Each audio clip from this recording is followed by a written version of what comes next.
Pro boxing fans joined here on Zoom today by unbeaten cruiserweight rapper, trainer, YouTuber Viddal Riley. But Viddal, he done good to see you. the full introduction. Absolutely. I mean, it's good to see you here. I mean, I didn't expect to see you like this when I interviewed you coming up for what 5, 6 weeks ago in Vegas. But Yeah. here we are, fourth week of lockdown. How are you finding it? Um, it was difficult at the beginning because it's different. It's not what you're used to, but now I'm kind of getting used to it. I think it's gonna take more adjusting to get back to regular life as opposed to being in lockdown because it's been long enough now for us to start adjusting our time, our schedule, our training, and obviously it's not optimal, but you make it work best you can. I mean, as I said, I first interviewed you on Wilder Fury fight day in Vegas, Yeah, and I don't remember having one conversation with anyone out there about coronavirus. And then, sort of as we came back all of to a London, sudden. yeah, Yeah. literally all of a sudden, sort of really took precedent.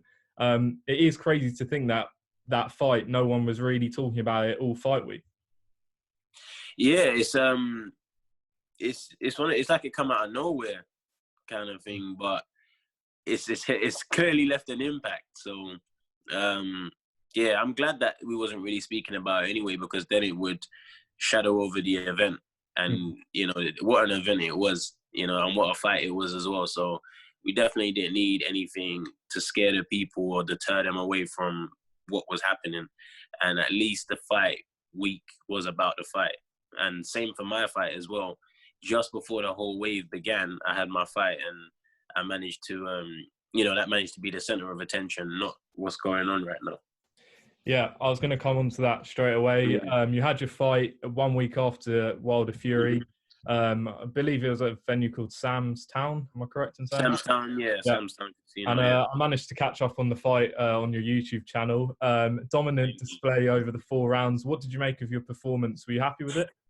It was good. It was a good performance, but there's a room for improvement. I didn't do anything wrong, but I could have done more things right, if that makes sense. There wasn't anything like, oh, you shouldn't have done that, you shouldn't have done this, but there is a lot of things where I could have done that and I could have done this. So it's a good learning performance. He's a good opponent because I've been fortunate enough to have four different types of opponents. And he was one of those who is very common when it comes to an opponent or someone who knows they're not going to win the fight, but they know they don't want to get stopped at the same time. So he had a good ring generalship in order to know when the referee could have jumped in and then fight back at the right times and kind of keep the fight competitive enough so the ref don't have to step in. And I need to expand my game on how to get rid of those people in good fashion. I mean, I remember when we spoke, you spoke a lot about hand defenses Mm-hmm. and what you've been working on with Jeff in sort of the interim period when you're out the ring. Mm-hmm. What sort of were you sort of most pleased about with your performance? I was happy with the punch output. The pace was even though he wasn't making me fight, I chose to throw a lot of punches. When I checked the stats and stuff, it was like 60 punches around and like 88 punches in the final round. So that's a lot of punches for a cruiserweight, and it was good to see those numbers. And after putting in a hard camp, to see the numbers match the effort that I put in cardio wise. So I'd say I'm most happy with the punch output, and I took the fight to him. I could have made it a lot more boring and kind of just pick my punches and move and win. But I really did try and give the crowd something to take home with them. Yeah, and I do want to take it back a bit though, from where it sort of started for you, sort of your upbringing and sort of how you got into boxing. Talk to me a bit about sort of your path into boxing, because we always talk in interviews that I see with you, and even I admit in the last one we spoke a lot about KSI and Jake Paul, but what is Viddal's story from his sort of end in your upbringing and getting into the sport? Just working, from about 6 years old, I would say, is when I started putting structure into my training to be a boxer. I started, like, first time I put on gloves was at 2, and because my dad used to do it. So he didn't want me to fight. It wasn't a thing where he's like, I'm fighting, so you're going to fight. He just tested it out, and he said I had a natural ability and to pick things up and pick up the routines and the basics. So he thought it would be a waste to not pursue it.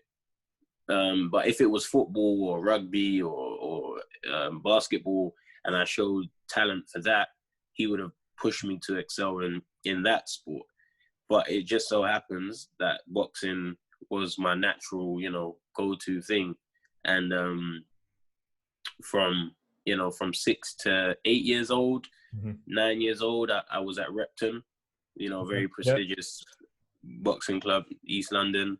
And I never had any fights for them. I just had a few gym shows and stuff. And that's where I sparred a lot of people who went on to be national champions and be good. Like Daniel Dubois, for example, me and him used to spar all the time. Down Repton as kids.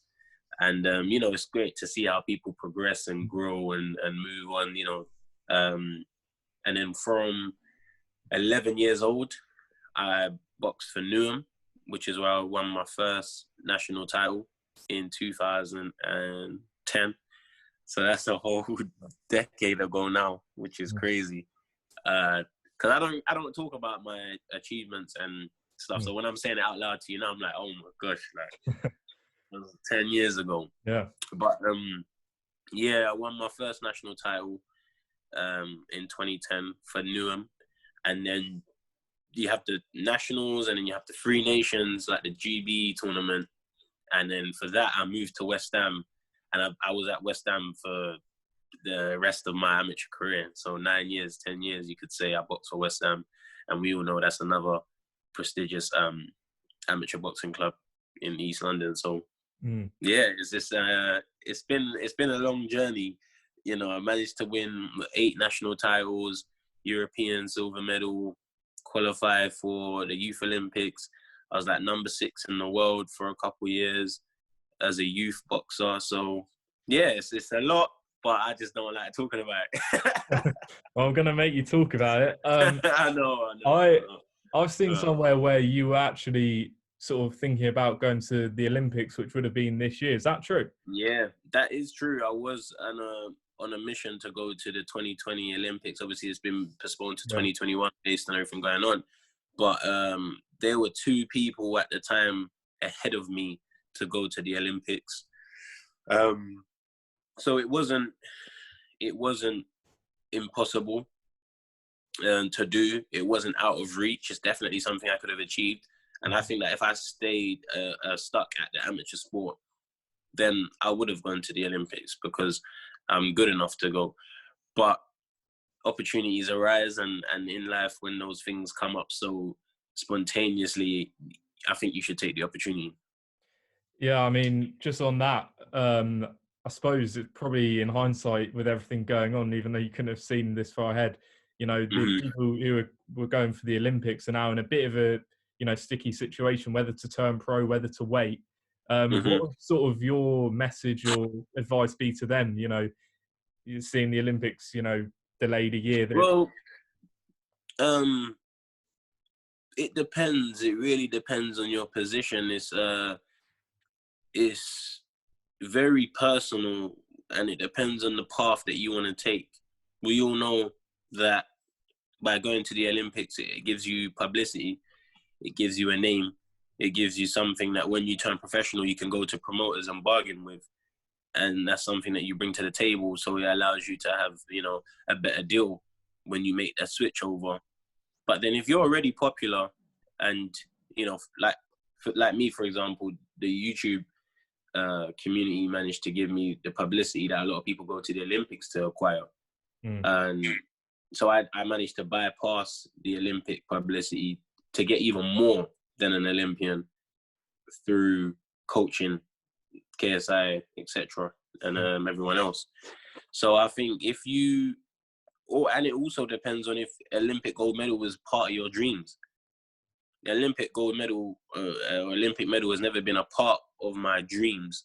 It was more of a stepping stone to my dreams, which is to be world champion.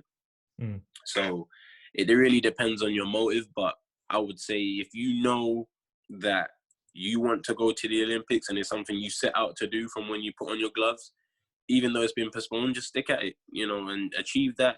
And professional boxing isn't running anywhere. You can always move on to that later on. Just taking you back to a comment you said earlier about sparring Daniel Dubois. I never even knew that. I don't know if people know that you've even sparred Daniel. What was no, that? I actually boxed him. Me and him had a fight. Me and him in 2013, I think. It's 2013. I think it's 2013. Right. It was the London final of the junior ABAs or youth ABAs. I honestly don't remember, one of the two, but it was at 80 kilos. And yeah, me and him were always close in weight. Every year he would go one weight above me or one weight below. I would be one weight above, one weight below. And in that year, I think he was at Dell Youth at the time.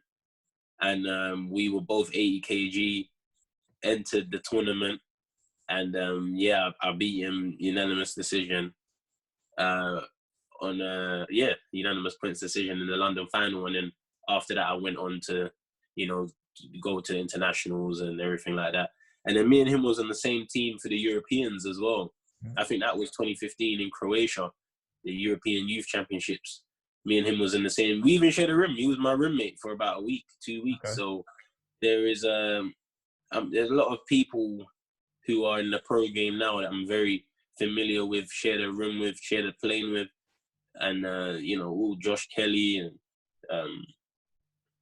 Felix Cash and a lot of that wave. Even Anthony Joshua at one point, we was training at the EIS in Sheffield at the same time.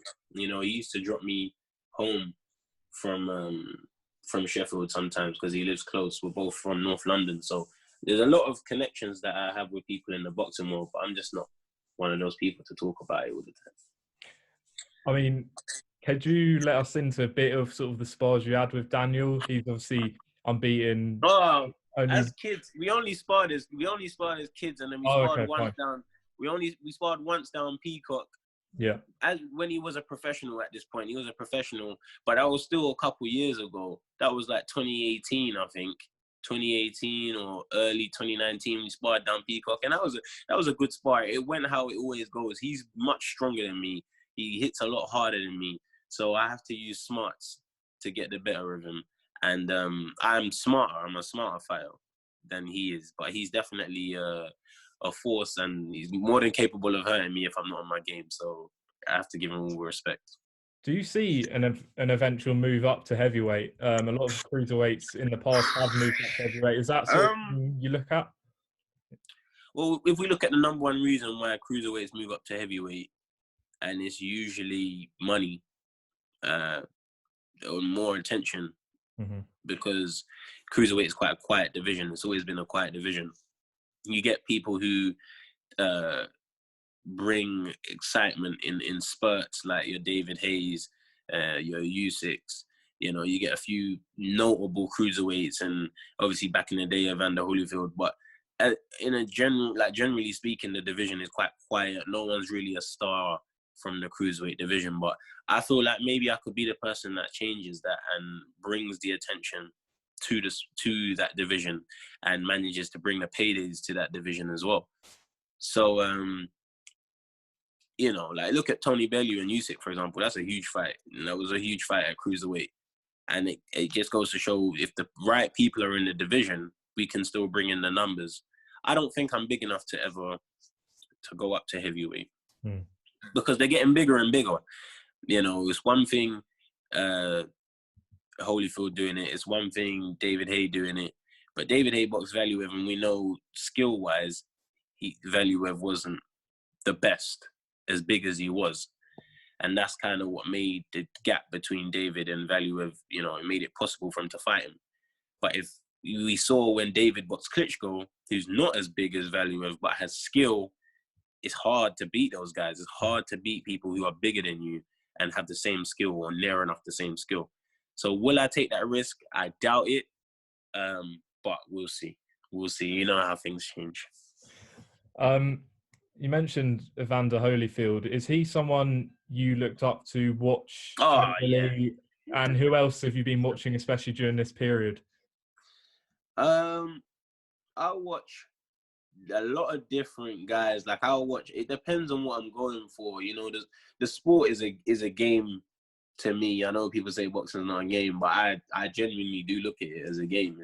You learn the moves from different people, from different fighters. You know, same way you're playing a computer game. If you want to use different moves, you pick a different character. It's the same when I'm watching boxing. I'm like, oh, I want to learn how to be a bit more aggressive today, so I'll watch Triple G.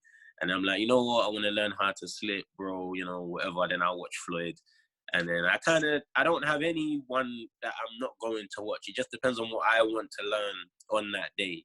So I know people say boxing is not a game, but I think you should. Treating it that way simplifies the sport for me and allows me to really maximize my knowledge, because I'm bypassing how severe and how serious it is, you know, the damage you can receive, and just actually trying to acquire the moves as if it was a game character, you know. That's kind of how I treat it.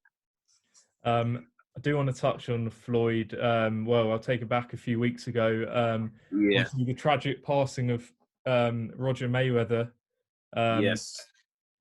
What was your how well did you sort of know him? And obviously he's someone who, as a coach, sort of transformed the modern way sort of trainers sort of replicate him and things. Yeah, what was your sort of reaction? I've only met Roger once or twice, but since I've been around the Mayweather gym and, you know, the Mayweather promotions, he's been ill. So he was sick for quite a while. I remember going to the gym one time, seeing him sit down, and he wasn't himself. It wasn't the Roger who was outspoken and very charismatic as he was when he was younger. But of course, the respect is automatic. You know, his brother is my head trainer, as we know, and you know, I could feel the emotion from Jeff of how the loss affected him and affected the family.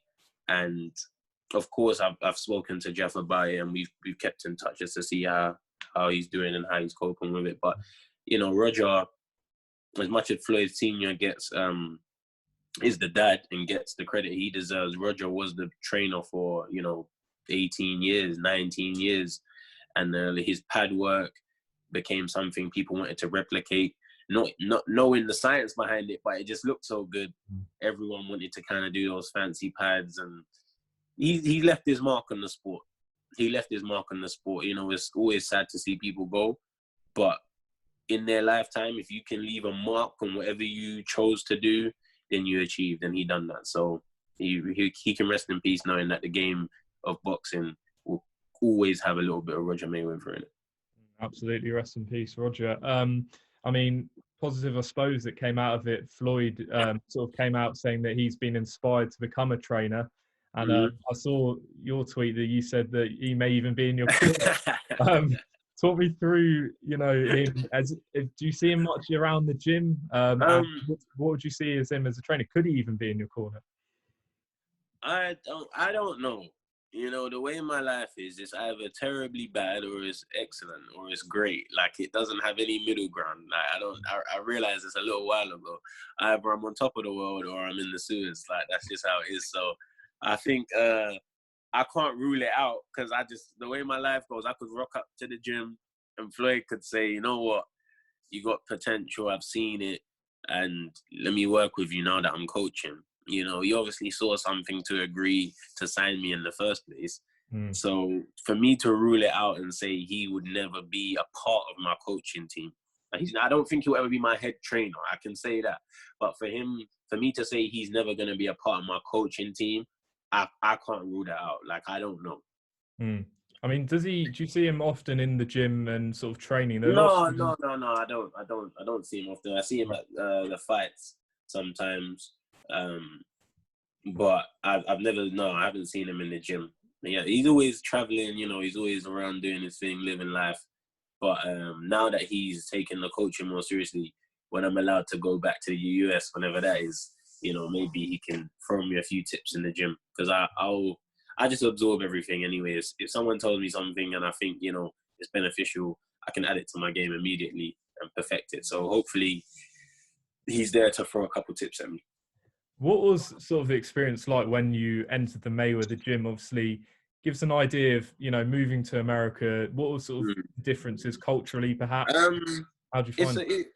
It's hard. It is hard. It's not easy. You know, you're born and raised in one city your whole life, and then you make a decision, leave your family behind, and to go and pursue something is difficult. And the support network isn't the same. Obviously, I've got a great team, but leaving your family is a whole new thing to having a great management team and training team. So it was difficult. It takes time to adjust and fully settle. But like, I found my groove now. Like, I know my team well, and my manager Amir Abdullah is doing a great job getting me the right fights, putting me in the right position, getting me the right opponents. Same with Leonard Ellaby. You know, he managed to even put me on TV on Showtime for my Mayweather Promotions debut. The highlights were shown on there. So everyone's giving me the exposure that I need. Working with Jeff, me and Jeff are learning each other a lot more. Like, the pads are not automatic Jeff pads. Like, if you took anyone on the pads, it's now becoming, okay, Viddal does this, he does that. So let me adjust the pads for him. So I'm becoming a lot more settled. And in terms of the atmosphere at the gym, I've always got respect in the gym, because it comes down to fighting. It comes down, respect in a boxing gym, amateur or pro, comes down to, can you fight? If you spar and you prove you can fight, people will respect you. And ever since I've stepped foot in that gym, the whole reason I got signed was because I proved myself against one of the best people in the gym, Andrew Dubois. Yeah. So I feel like everyone's always giving me respect, because they know, as much as I have the whole social media following, I can fight. And if you put me in there with anyone, I'm going to fight. And yeah, that makes your life a lot easier. A couple more. Obviously, for some boxers right now, it's quite a tough period. I'm sure for you as well, obviously not doing your craft, but you do have other careers with your music and your YouTube, etc. Yeah. One video, two videos I want to touch on is, one was your body workout, full body workout, which I did attempt. A bit out of my league, but, you know, that's one video obviously that people can have a look at and, you know, I suppose sort of have a go at, especially during this lockdown period. Yeah, so I tried to dip my hand into the fitness industry as a little online coach, because, you know, having a YouTube channel is your channel, it's your platform, it's your opportunity to put out what you want when you want. And you know, some videos have more engagement than others. Obviously, some people want to see certain content more than other pieces of content, but at the end of the day, if you have the freedom to post what you want within reason. And with the situation that is going on and people not being able to go to the gym, someone who is looked at to my audience as an advocate of fitness and an athlete, professional athlete, it made sense to make a workout that people can follow at home. I didn't make it easier for the people at home, because I feel like you can make those adjustments. Everyone has their own skill level and their own fitness level. And I feel like by me simplifying the exercise for you is already setting you up for failure. So the workout is the workout. And when you can do it, that's a clear sign you've improved, as opposed to me simplifying it for you. So everyone that's finding it difficult, good. And hopefully one day you can say, yeah, I completed it. And it goes to show my progress. Do you find this period's quite good in terms of that career, because you can focus more on the YouTube? Yes and no, because your content options are limited. Being able to go outside and be free allows you to expand your ideas. Obviously, as far as content, it's hard to collaborate with people right now. Even us, we would meet up and do this interview. Yeah. You know, so the fact that everyone has to go to Zoom to even get a collaboration video makes things difficult. But I guess it all depends on what content you're trying to push out. Reaction videos and stuff like that, anything that requires you to sit down and just look at a screen, perfect. But if you're trying to do anything like boxing videos or, you know, go to the gym, show people how to use a heavy bag, stuff like that, yeah, we're kind of stuck right now. One video I think you might have uploaded today or yesterday was obviously quite interesting, where you sort of were critiquing your own training. Yes. Now that's not something that people often see from coaches, sort of picking up on their own attributes and what they've done. Sort of give us just a quick sort of sum up of what that video meant to you to do and why you thought you had to do it. Because I was just going through my camera roll, to be honest. I was just having a little scroll through my camera roll to the earlier times of me training JJ KSI, he's commonly known. And I wasn't happy with it. You know, at the time, I was obviously happy because I told someone to record it, looked back at it, and was like, yeah, this is great. I'm going to keep this on my phone. But then as I expand my knowledge again, it's not what I wanted it to be. And that should be the case. That those pads were recorded in January 2018. Okay. So if I was still happy with those pads, then that means that I'm not evolving. You know, if obviously I always relate boxing back to a game. As I said, if the creators of FIFA are happy with FIFA 16 still, then yeah, there's something wrong. You should be expanding your game. You should be building. You should be improving. So looking at those pads, I was like, wow, this is actually bad. Like it's not good. Obviously, we got the result from that fight, which was against Joe Weller. Yeah. But I could have improved those pads to make JJ a better fighter at that time.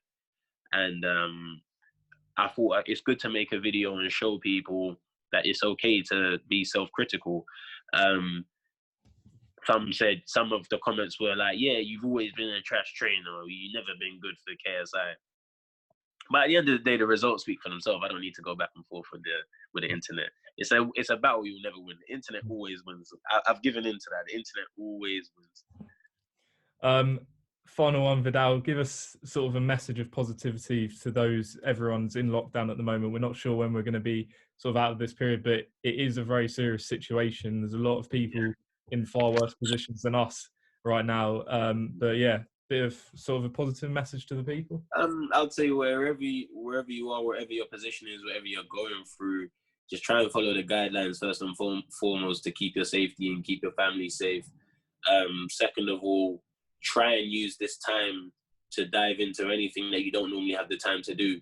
A lot of us and a lot of people spend 8 hours a day in a job, and they're in that job, and that has to be your focus for 8 hours. You now have 8 hours that you can use differently at home to expand your knowledge on something else and further dive into whatever hobby you wanted to do. You know, if you're fortunate enough, we take Wi-Fi for granted. Not everyone has it, but if you're fortunate enough to have Wi-Fi and access to the internet, then use the internet. The internet got everything on there. You can learn a new language. You can learn the rules of a new sport. You can learn something about fashion. You can learn anything you want if you have access to the internet. So don't be bored. Use your time wisely. Stay safe. And that's the message from the Realist. And most importantly, keep watching the Realist channel and Pro Boxing Fans YouTube channel. That's it. Thank you for having me, though, because you have good questions. I do a lot of interviews, and some people throw questions at me. I'm just shaking my head. I'm like, oh no. But to be honest, every time I've had an interview with you, you ask good questions. So no, I do appreciate that, Viddal. Viddal, thank you very much for coming on. I hope next time we speak, it's in person and we'll through this period. But I do appreciate you coming on, and take care, and all the best to you and your family. Thank you, man. You too. Stay safe, and hopefully the sport gets up and running again soon.